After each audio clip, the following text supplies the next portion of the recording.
بسم اللہ الرحمن الرحیم۔ السلام علیکم ناظرین، عثمان حیدر آپ سب کو پاکستان کرنٹ افیئر میں خوش آمدید کہتا ہے۔ ناظرین، آج کا جو ہمارا ٹاپک ہے اس میں آج ہم امریکی صدارتی انتخاب کے طریقہ کار کا جائزہ لینے جا رہے ہیں۔ چونکہ امریکہ دنیا کا پاورفل اور سب سے زیادہ اثر رسوخ رکھنے والا ملک ہے، اس لیے عوام پاکستان کا یہ تجسس ہے کہ وہ امریکی صدارتی انتخاب کے طریقہ کار کو ضرور جانیں، اور آپ سامنے یہ تجسس موجود ہوگا کہ امریکی جو ہیں وہ اپنے صدر کا انتخاب کس طرح سے کرتے ہیں۔ تو آئیے اس کے طریقہ کار کو جان لیتے ہیں۔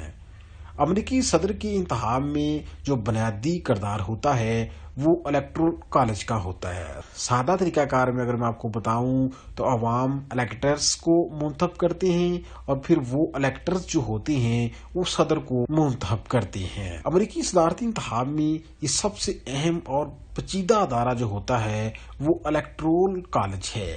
بنیادی طور پر الیکٹورل کالج ایک ایسا ادارہ ہے جو صدر کا انتخاب کرتا ہے، اور اس کالج کے ارکان، جنہیں الیکٹر بھی کہا جاتا ہے، عوام کے ووٹوں سے جیتتے ہیں۔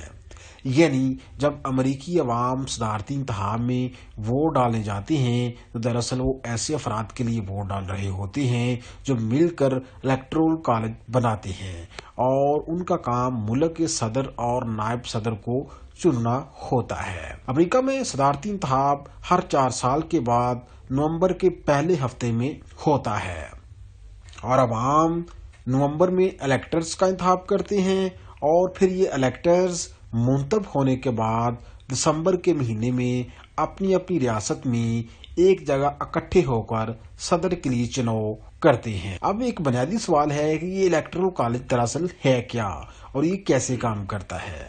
تو امریکہ کی ہر ریاست میں الیکٹورل کالج کے ارکان کی تعداد اس کی آبادی کے تناسب سے طے ہوتی ہے، یعنی کہ جتنی زیادہ آبادی اتنی ہی اس ریاست میں زیادہ الیکٹرولز۔ امریکہ میں کل الیکٹرولز کی جو تعداد ہے یہ 538 ہے، یعنی کہ 538 ہے، اور امریکی صدر بننے کے لیے 270 الیکٹرولز کی حمایت درکار ہوتی ہے۔ مزید اگر اس کی تشریح کریں تو ہر ریاست کی کانگریس میں جتنی سیٹیں ہوتی ہیں اور اس کے جتنے سینیٹر سینٹ میں ہوتے ہیں اتنی ہی اس ریاست کے الیکٹورل کالج کی تعداد ہوتی ہے۔ امریکی کانگریس سے مراد ایسا ہی ہے جیسے پاکستان کی نیشنل اسمبلی ہے۔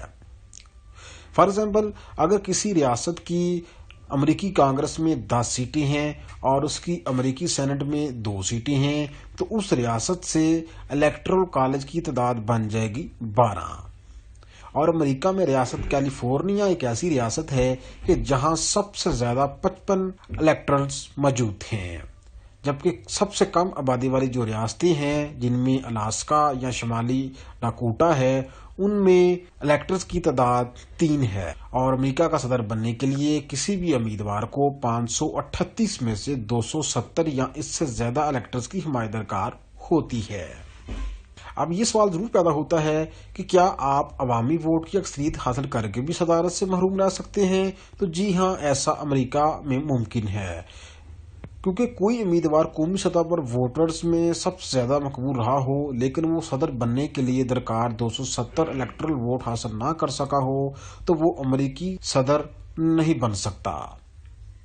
اور امریکہ میں گزشتہ 5 میں سے 2 صدارتی انتخاب ایسے امیدواروں نے جیتے ہیں جنہیں ملنے والے عوامی ووٹوں کی تعداد ہارنے والے امیدوار سے کم تھی۔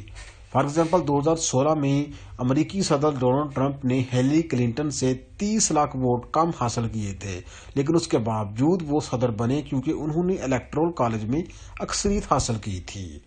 اسی طرح سے سن 2000 میں جارج ڈبلیو بش نے 271 الیکٹورل ووٹوں سے کامیابی حاصل کی، جبکہ صدارتی انتخاب میں ان کے مد مقابل اور ناکام رہنے والے امیدوار نے ان سے 5 لاکھ عوامی ووٹ زیادہ حاصل کیے تھے۔ اس نظام کا انتخاب کیوں کیا گیا؟ جب 1787 میں امریکی آئین تیار کیا جا رہا تھا تو صدر کا قومی سطح پر مقبول ووٹ سے انتخاب ناممکن تھا۔ وجہ یہ تھی امریکہ دنیا کا رقبے کے لحاظ سے بڑا ملک ہے اور یہاں پر مواصلاتی مشکلات تھی۔